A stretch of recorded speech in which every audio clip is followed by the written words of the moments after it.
Hey everyone, notspencer here to cover a topic that affects every player at some point.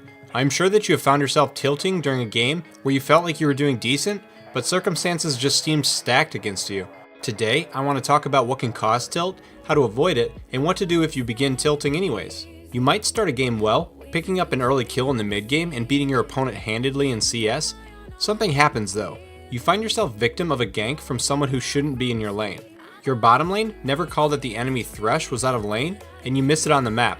You die as a result, and before you even respawn, your duo in the bot lane gave up a kill despite having a numbers advantage. You start to feel the impact, a stream of negativity, and the game seems to be spiraling out of control. What you do next will either help you recover or cement your place in the land of tilt.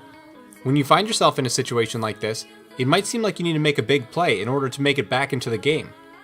The problem with this idea though, is that you will likely be at your most disadvantaged directly following a death. The enemy laner will have purchased their next item, giving them a spike in damage, and they possibly even have a level advantage.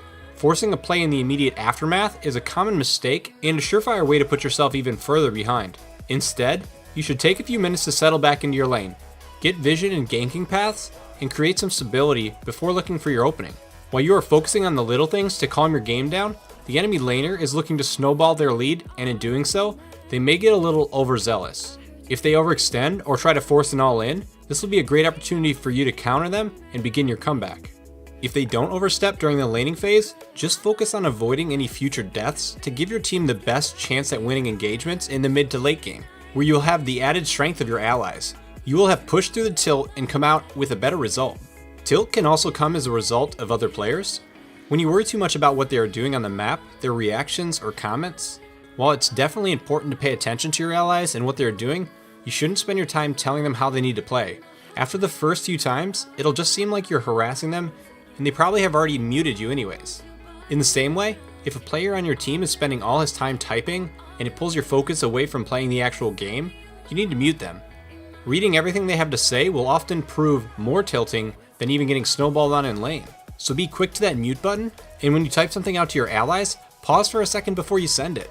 Consider whether that message really needs to be sent, and then maybe backspace it instead. There's a good chance that it's completely unnecessary, and would just help tilt your team further. Tilt can come in several different forms, but each form can be managed by taking a brief mental break from the macro and focusing on the micro, or the basics such as farming and creating vision. Give yourself this extra time for reflection, and you may be able to save the game that you're convinced was a surefire loss. Do you have any other methods that help you personally deal with tilt? Let me know in the comments below, and thanks for watching.